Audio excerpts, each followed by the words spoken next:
You talk about intention a lot too. And is that how we get into those 80 kind of like tunnel vision for those 80 or less shots around? Is that really getting clear about your intentions? Is that part of a pre-shot routine? And how does that all work together? Yeah, definitely.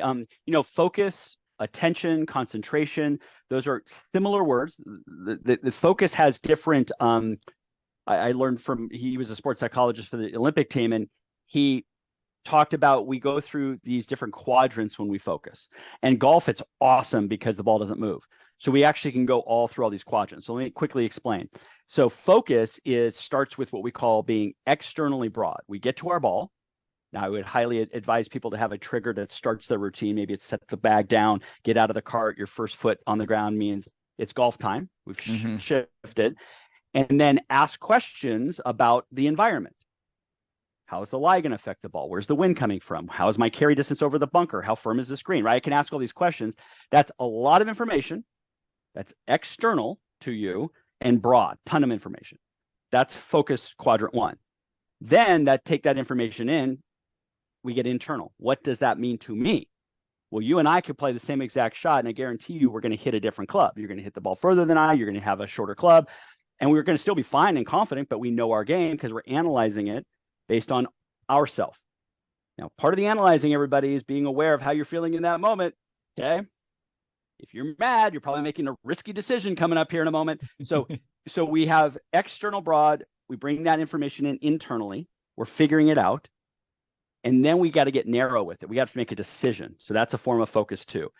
Am I going to hit the full 8-iron? Am I going to hit a 3/4 7-iron? Am I going to hit a fade?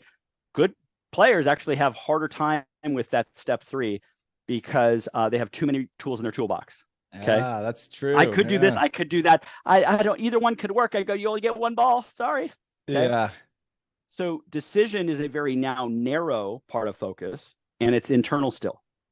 Yet when we get over the ball in a perfect world, everybody, we would want to execute the golf shot in an external narrow focus.